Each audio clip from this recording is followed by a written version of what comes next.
जीवन में ऐसी सोच रखिए जीवन में ऐसी सोच रखिए, जो खोया उसका गम नहीं, पर जो पाया है वह किसी से कम नहीं। जो नहीं है वह जो नहीं है वह एक ख्वाब है, लेकिन जो है वह लाजवाब है। नमस्कार, मैं के.एस. मुरारी द गोल्सविल इंडिया के यूट्यूब चैनल पर आपका स्वागत करता हूं। आज के इस वीडियो में कोशिका का कुछ महत्वपूर्ण कोशिकांग सेल ऑर्गेनेल की चर्चा करूंगा, जिसमें माइटोकॉन्ड्रिया और प्लास्टिड्स के बारे में चर्चा करूंगा। इससे पहले के वीडियो में आप लोग ने जो लाइक किया है और जो सब्सक्राइब किया उसके लिए धन्यवाद, क्योंकि आप लोग ने कोशिका के संदर्भ में एक वीडियो में देखा कि कुछ कोशिकाओं का इंट्रोडक्शन करते हुए कुछ महत्वपूर्ण कोशिकांग की चर्चा किया था। आज के इस वीडियो में माइटोकॉन्ड्रिया के बारे में बताने का प्रयास कर रहा हूं। तो माइटोकॉन्ड्रिया, जिसको सूत्र कणिका कहा जाता है, सूत्र कणिका हिंदी में, माइटोकॉन्ड्रिया की खोज एल्टमैन ने किया था। माइटोकॉन्ड्रिया की खोज एल्टमैन ने किया था, एल्टमैन ने किया। जबकि mitochondria term has been coined by Benda, जबकि माइटोकॉन्ड्रिया शब्द जो प्रदान किया था वह बेंडा था, बेंडा साइंटिस्ट है। तो माइटोकॉन्ड्रिया की खोज एल्टमैन ने किया और माइटोकॉन्ड्रिया शब्द जो प्रदान किया था वो बेंडा ने किया था। माइटोकॉन्ड्रिया जो है वो साइटोप्लाज्म में स्थित, माइटोकॉन्ड्रिया साइटोप्लाज्म, चर्चा किया था उस लास्ट वीडियो में कि ये कोशिका द्रव्य है, जो लिक्विड है, लिक्विड सब्सटेंसेज है, इसी में माइटोकॉन्ड्रिया स्थित है। साइटोप्लाज्म, जिसको कोशिका द्रव्य कहते हैं, कोशिका द्रव्य में स्थित जो है कोशिका द्रव्य में स्थित दोहरी झिल्ली युक्त कोशिकांग है। दोहरी, डबल मेम्ब्रेन, दोहरी झिल्ली युक्त कोशिकांग है, सेल ऑर्गेनेल है। ये डबल है, एक ये हो गया, एक ये हो गया। तो दोहरी झिल्ली युक्त संरचना है जो साइटोप्लाज्म में स्थित रहता है। इसको मैं एक फिगर इधर कर देता हूं। ये आंतरिक संरचना है, ये बाहरी संरचना है, ये आउटर और ये इनर। ये आउटर स्ट्रक्चर था और ये जो है एक उंगली नुमा संरचना है, एक उंगली नुमा दोहरीयुक्त कोशिकांग है जो उंगली नुमा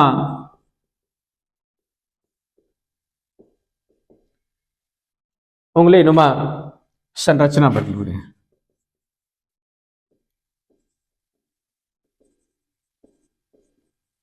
और ये जो उंगली नुमा संरचना बनी हुई है ये आंतरिक भाग है, यानी माइटोकॉन्ड्रिया का आंतरिक संरचना है।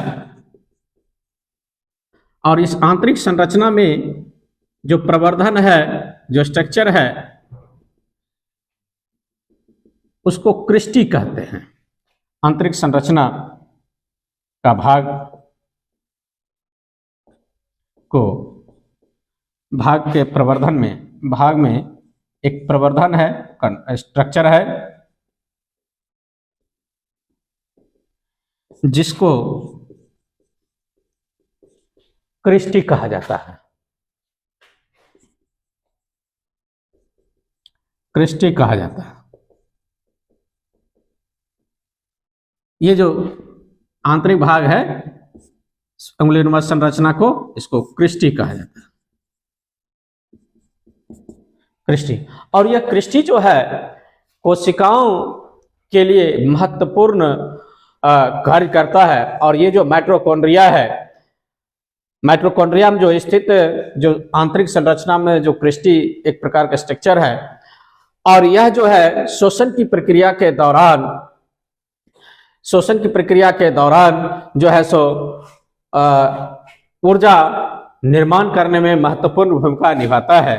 तो श्वसन की प्रक्रिया, और श्वसन की प्रक्रिया जब वो कोशिका में होता है ऑक्सी रेस्पिरेशन में, तब जो है यह ग्लूकोज को जलाकर एटीपी के रूप में ऊर्जा का निर्माण करता है। इसलिए माइटोकॉन्ड्रिया को ऊर्जागृह भी कहा जाता है, यानी पावर हाउस ऑफ सेल कहा जाता है। तो कोशिका के श्वसन की प्रक्रिया में, कोशिका के श्वसन की प्रक्रिया में, कोशिका के श्वसन की प्रक्रिया में श्वसन की प्रक्रिया में क्रिस्टी महत्वपूर्ण भूमिका निभाती है। कोशिका के श्वसन प्रक्रिया में माइटोकॉन्ड्रिया का क्रिस्टी की भूमिका काफी महत्वपूर्ण होती है। इसी कारण से जो श्वसन प्रक्रिया होती है वो कोशिका में ही होती है, और उस श्वसन प्रक्रिया के परिणाम स्वरूप क्रिस्टी की उपस्थिति के कारण ही कोशिका में जो है सो ऊर्जा विमुक्त होती है। इसलिए कोशिकाओं का जो पावर हाउस है उसे माइटोकॉन्ड्रिया के रूप में जाना जाता है। तो माइटोकॉन्ड्रिया में क्रिस्टी की भूमिका महत्वपूर्ण होती है, और इसी क्रिस्टी में यानी माइटोकॉन्ड्रिया के आंतरिक भाग में ही, माइटोकॉन्ड्रिया के आंतरिक भाग में ही ऑक्सीशोषण के फलस्वरूप, यानी जब ऑक्सीजन लेते हैं कार्बन डाइऑक्साइड छोड़ते हैं, तो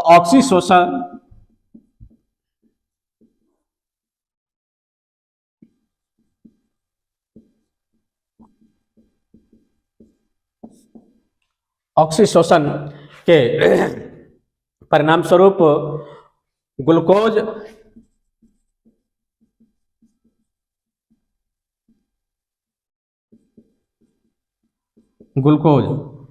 C6H12O6 जिसका केमिकल स्ट्रक्चर है C6H12O6, ये ग्लूकोज से एटीपी के रूप में ऊर्जा मुक्त होती है। ग्लूकोज से या ऑक्सीशोषण के परिणाम स्वरूप ग्लूकोज से एटीपी के रूप में ऊर्जा मुक्त होता है। ऊर्जा मुक्त होता है, इसलिए माइटोकॉन्ड्रिया को पावर हाउस ऑफ सेल कहा जाता है।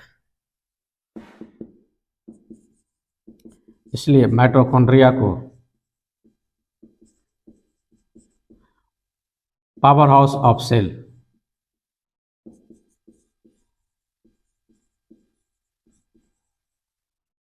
यानी ऊर्जा का, ये कोशिका का ऊर्जागृह कहा जाता है, सेल कहा जाता है। ऑक्सीशोषण होता है तो क्रिस्टी के कारण जो शरीर में या कोशिका में जो कार्बोहाइड्रेट है वो जलता है, और जलने के बाद यानी दहन होने के पश्चात जो है सो एटीपी के रूप में, एडिनोसाइन ट्राइफॉस्फेट के रूप में ऊर्जा मुक्त होती है। एडिनोसाइन ट्राइफॉस्फेट, एडिनोसाइन ट्राइफॉस्फेट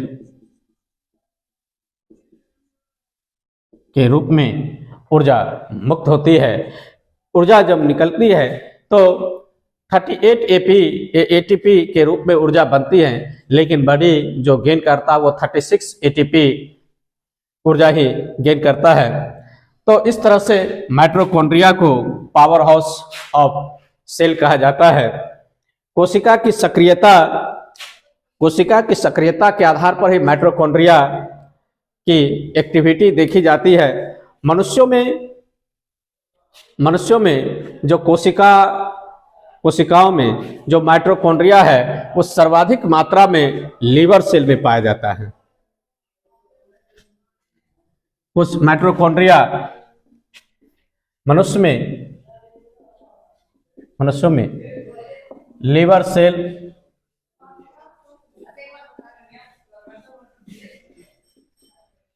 यानी यकृत कोशिका में सर्वाधिक मात्रा में माइटोकॉन्ड्रिया पाया जाता है। जबकि इंसेक्ट्स की बात करते हैं यानी कीट पतंग में, तो उसके पंखों में माइटोकॉन्ड्रिया सर्वाधिक मात्रा में पाए जाते हैं। मनुष्यों में लीवर सेल और पंख कीट में, इंसेक्ट्स में उसके पंखों में, विंग्स में, पंखों में पाया जाता है। पंखों में पाया जाता है। तो इस तरह से कह सकते हैं कि माइटोकॉन्ड्रिया जो है एक दोहरी झिल्ली युक्त सेल ऑर्गेनेल है जो उंगलीनुमा संरचना की बनी हुई, जिसके आंतरिक भाग को क्रिस्टी कहा जाता है। जो उस प्रवर्धन जो बना हुआ है उसको क्रिस्टी कहा जाता है। और यही क्रिस्टी जो है, ये क्रिस्टी जो है वो जब कोशिका में ऑक्सीशोषण होता है और ऑक्सीशोषण के परिणाम स्वरूप ग्लूकोज से रिएक्ट करके एटीपी के रूप में ऊर्जा मुक्त करता है। इस कारण से वो माइटोकॉन्ड्रिया को power house of the cell कहा जाता है। और यह जो है लीवर सेल में, मनुष्य के लीवर सेल में सर्वाधिक मात्रा में माइटोकॉन्ड्रिया पाया जाता है। जबकि पूछेगा मनुष्य में सर्वाधिक मात्रा माइटोकॉन्ड्रिया किस अंग में पाया जाता है, तो लीवर सेल में। और पंख कीटों में जो है वो उसके पंखों में पाया जाता है। चलिए ठीक, तो अब दूसरे सेल ऑर्गेनेल की बात करता हूं, प्लास्टिड्स की। प्लास्टिड्स जनरली प्लांट सेल में पाया जाता है, जिसको लवक कहा जाता है। प्लास्टिड्स सामान्यतः प्लांट सेल में पाया जाता है। प्लास्टिड्स जिसको लवक कहते हैं, प्लास्टिड्स सामान्यतः प्लांट सेल में पाया जाता है। ये सामान्यतः प्लांट सेल में, यानी कोशिका, ये पादप कोशिका में पाया जाता है। प्लांट सेल में पाया जाता है। सामान्यतः नहीं कहे तो इसको केवल कह सकते हैं। हाँ, केवल प्लांट सेल में पाया जाता है। इस प्लास्टिड्स जो है केवल प्लांट सेल में पाया जाता है। और इसमें पिगमेंट पाए जाते हैं, वर्णक पिगमेंट पाए जाते हैं, कलर पिगमेंट पाए जाते हैं। प्लास्टिड्स में पिगमेंट पाए जाते हैं जो कोशिकाओं के रंग का निर्धारण करता है। ये पिगमेंट जो है कोशिकाओं के रंग का निर्धारण करता है, रंग का निर्धारण करता है। कोशिकाओं के रंग का निर्धारण करता है। व्यापक रूप से वर्णक्रम के अनुसार 3 प्रकार के प्लास्टिड्स होते हैं। 3 प्रकार के प्लास्टिड्स होते हैं। एक क्रोमोप्लास्ट, दूसरा ल्यूकोप्लास्ट और तीसरा क्लोरोप्लास्ट। तो सबसे पहले देखते हैं ल्यूकोप्लास्ट। ल्यूकोप्लास्ट, क्रोमोप्लास्ट और क्लोरोप्लास्ट, 3 प्रकार के प्लास्टिड्स सामान्य तौर पर पौधों में पाया जाता है। क्रोमोप्लास्ट, ल्यूकोप्लास्ट और क्लोरोप्लास्ट। तो चलिए ल्यूकोप्लास्ट की बात करते हैं। ल्यूको मतलब सफेद, कलरलेस, वर्णक विहीन, है ना। ये इसको कह सकते हैं अवर्णी, हिंदी में अवर्णी लवक। इसको कह सकते हैं वर्णी लवक, कलरफुल वर्णी लवक। और इसको कहते हैं क्लोरोप्लास्ट, हरित लवक।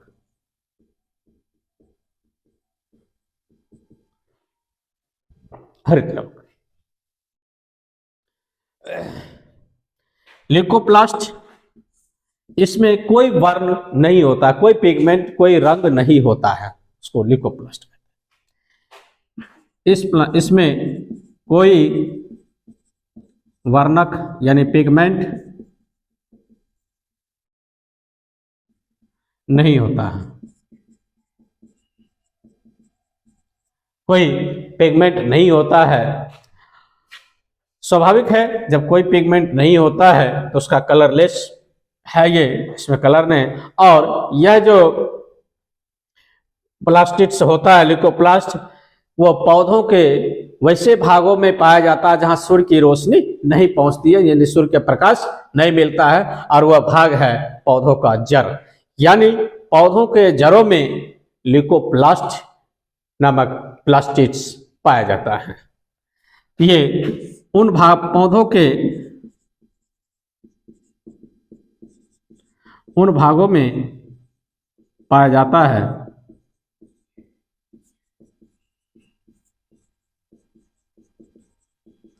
जहां पौधों में सूर्य के प्रकाश नहीं पहुंचता है, जहां सूर्य की रोशनी या प्रकाश नहीं पहुंचता है। जहां पौधों के उन भागों में सूर्य की रोशनी नहीं पहुंचती है, वैसे भागों में यह ल्यूकोप्लास्ट पाया जाता है, जैसे जड़। तो कहने का मतलब है कि ये ल्यूकोप्लास्ट पौधों के जड़ों में पाया जाता है, पौधों के जड़ों में पाया जाता है। पूछेगा ल्यूकोप्लास्ट पौधे के किन भागों में पाया जाता है, तो पौधों को जड़ों में, क्योंकि वहां सूर्य की रोशनी नहीं पहुंचती है। और या फिर घुमा के पूछ सकता है कि ल्यूकोप्लास्ट पौधे के किन भागों में, तो पौधों को जड़ों में पाया जाता है, और इसमें कोई वर्णक नहीं पाया जाता। अब आइए क्रोमोप्लास्ट की बात करते हैं। क्रोमोप्लास्ट, इसको इरेज कर लेता हूं।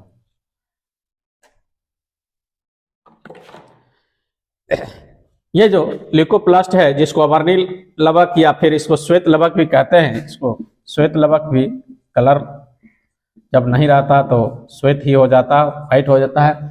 ये श्वेत लवक जो है, ये पौधों द्वारा जो निर्मित भोजन का जो है संग्रहण और कलेक्शन करता है, स्टोरेज करता है। इसका जो मुख्य कार्य है, पौधों द्वारा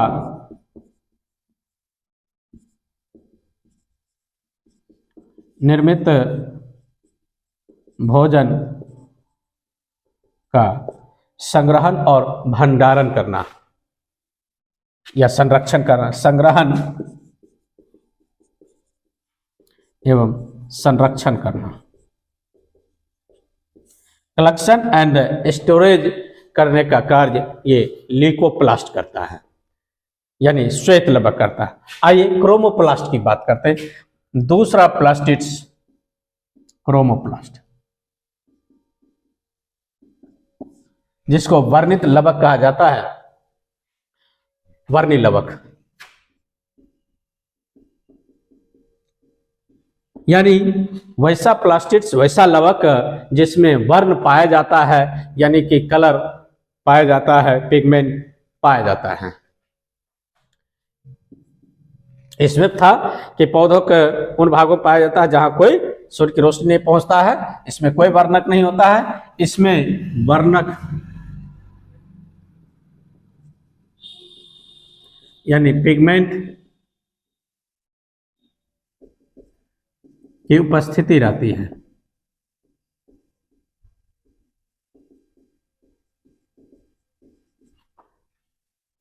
पिगमेंट की उपस्थिति रहती है, यानी, और ये कलर है तो कई प्रकार के कलर पौधों में पाए जाते हैं, जो प्राय लाल, पीले, नीले, पर्पल, इन सारे रंगों के बने होते हैं। तो जिस प्लास्टिड्स में कलर की उपस्थिति रहती है, वर्णक की उपस्थिति होती है, उसे क्रोमोप्लास्ट कहा जाता है।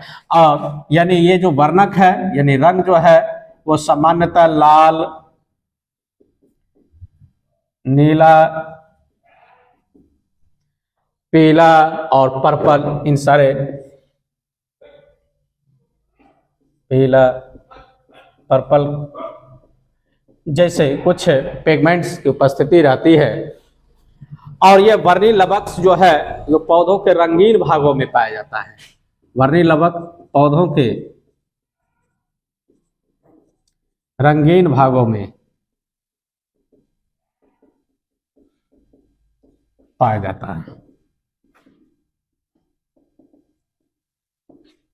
पौधों के रंगीन भागों में पाया जाता है, जैसे फल, फूल, बीज के ऊपरी भाग,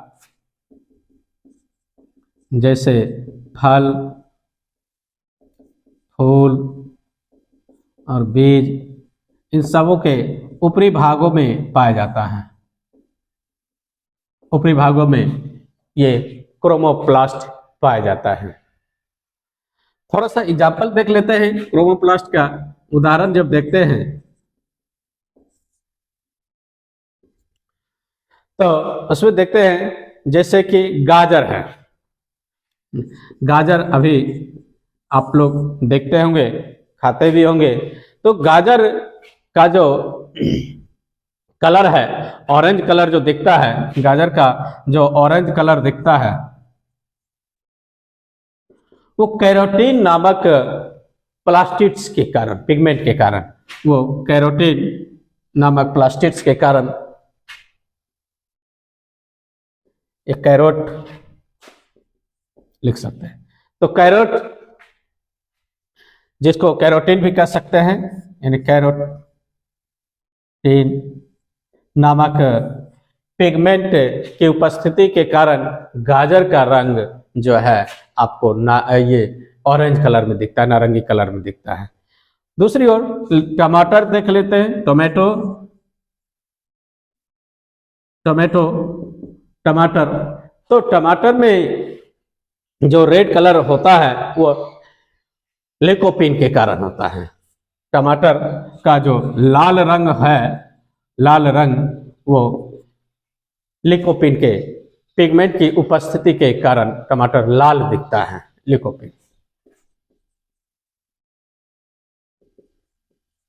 लिकोपीन के उपस्थिति के कारण यह लाल दिखता है टमाटर। उससे पहले टमाटर हरा भी रहता और पीला भी रहता है ना। पहले हरा रहता, फिर पीला होता, फिर लाल होता है। अलग अलग समय में उसका बदलते रहता है कलर, पिगमेंट फॉर्मेट करते रहता है। तो टमाटर लाल रंग होने का कारण उसमें लिकोपीन की उपस्थिति है। ठीक, उसके बाद उसमें देखिए टमाटर में जो पीला कलर भी, चूंकि लाल होने से पहले जो पीला कलर दिखता है उसमें बी कैरोटीन नामक पिगमेंट होता है। बीटा कैरोटीन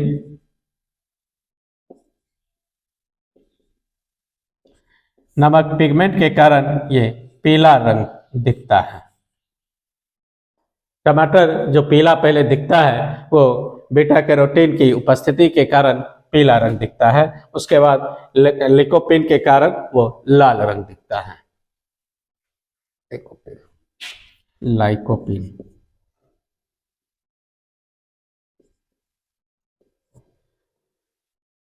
तो पौधों के विभिन्न भागों में जो अलग अलग प्रकार के वर्णक पाए जाते हैं, जिस कारण से उसका रंग अलग अलग दिखता है। चुकंदर देख लेते हैं। चुकंदर, जिसको बीट कहा जाता है, बीट। चुकंदर का जो कलर है वो अलग अलग देखते हैं, रेड, पर्पल, रेड, पर्पल, इस तरह का जो कलर होता है, या फिर ब्लू जो कलर दिखता है चुकंदर का, वह एंटियोक्यानिन के कारण,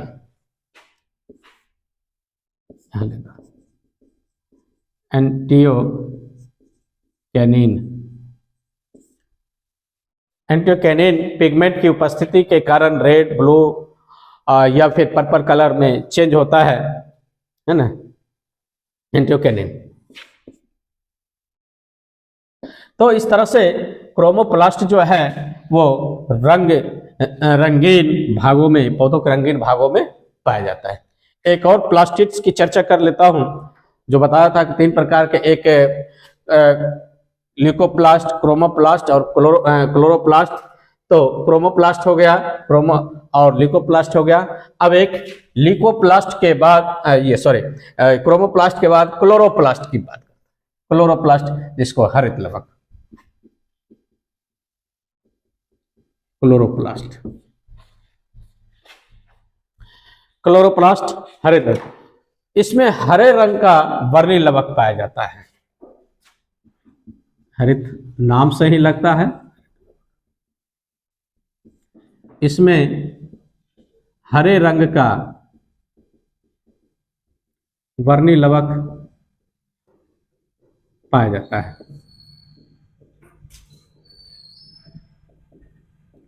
वर्णी लवक हरे रंग का पाया जाता है, यानी वर्णक पाया जाता है। ये प्रकाश संश्लेषण की क्रिया में, प्रकाश संश्लेषण की क्रिया में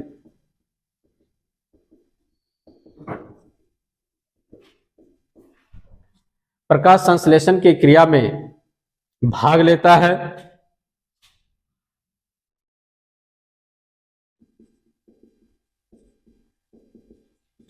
क्लोरोप्लास्ट प्रकाश संश्लेषण की क्रिया में भाग लेता है और ये हरे रंग का वर्णक होता है, जो प्रायः पत्तियों में पाया जाता है।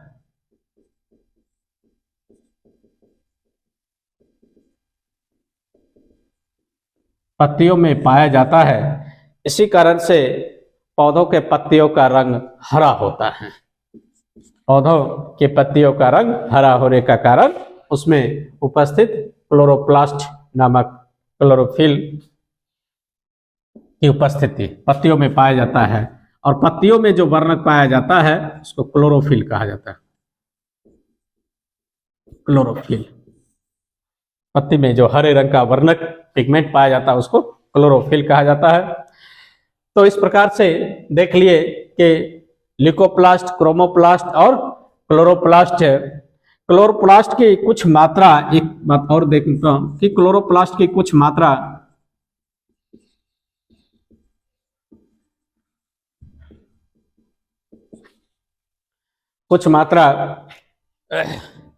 या यूं कहें क्लोरोप्लास्ट में कुछ मात्रा डीएनए पाया जाता है, कुछ मात्रा में डीएनए पाया जाता है,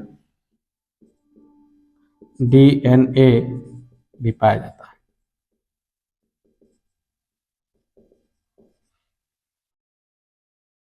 जिसे प्लास्टोम कहा जाता है। क्लोरोप्लास्ट में जो कुछ मात्रा में डीएनए पाया जाता है उसे प्लास्टोम कहा जाता है, प्लास्टोम कहा जाता है, प्लास्टोम कहा जाता है। तो इस प्रकार आज के इस वीडियो में आप लोग माइटोकॉन्ड्रिया और प्लास्टिड्स, जो कोशिकाओं का एक महत्वपूर्ण सेल ऑर्गेनेल था, उसके बारे में अध्ययन किया, देखे। तो मैं समझता हूं कि ये 2 सेल ऑर्गेनेल, माइटोकॉन्ड्रिया और प्लास्टिड्स, अच्छी तरह से समझ में आ गया होगा। और आगे के वीडियो में कुछ अन्य कोशिकाओं का अंग की चर्चा करूंगा। आज के इस वीडियो में यदि आपको अच्छा लगा तो आप लाइक करके, सब्सक्राइब करके, कमेंट करके इस चैनल को ज़्यादा से ज़्यादा शेयर करें। Thank you.